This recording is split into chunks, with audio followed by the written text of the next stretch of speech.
Could you comment on the Buddhist concept of impermanence and the finite nature of reality being what gives it meaning? Oh yeah, that's a good one.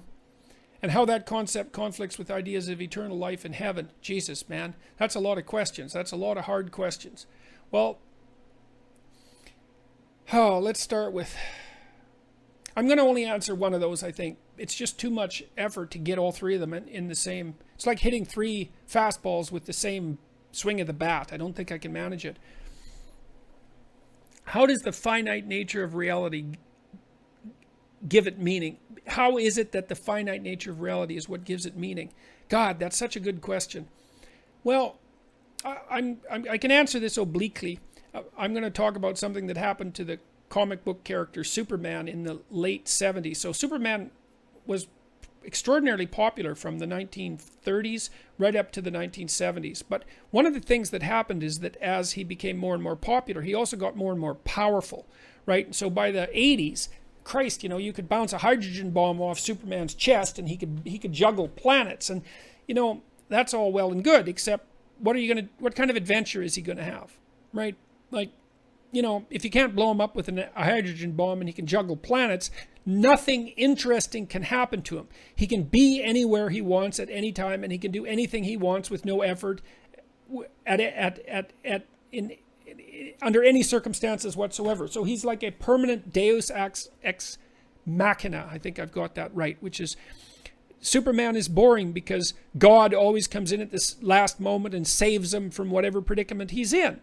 Well, you know, contemplating that, perversely enough, can give you some appreciation for the finitude of life. It's like we're like infinity captured in the finite, like a genie encapsulated in the lamp, you know. And genie is the root word of genius, by the way, so that's not an accidental comparison. And it's this strange combination of infinite capacity that characterizes human beings to some degree, with this terrible finite limitation that does in fact make our lives the adventures that they are. And so this is quite nicely documented in the Tao Te Ching, by the way, and I would really recommend the translation by Seth Rosenthal. I really think it's elegant, and the Taoists are very good at formulating the utility of non-existence. In fact, I think there's actually a verse in the Tao Te Ching called the utility of non-existence, where they talk about the empty space in a pot giving it its utility, and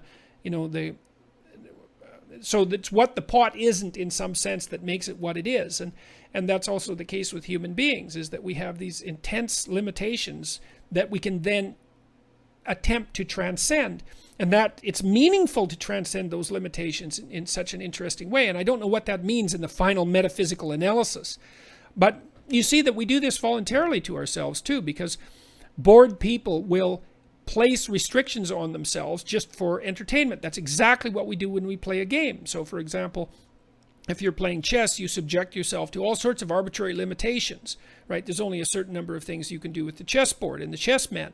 And then you open up a whole universe of possibilities by adopting those limitations. And there's something about that speaks deeply to the absolute nature of reality, and maybe justifies the tragic finitude of being. It's something like that. And that's how it looks to me. And I've thought about that quite deeply. So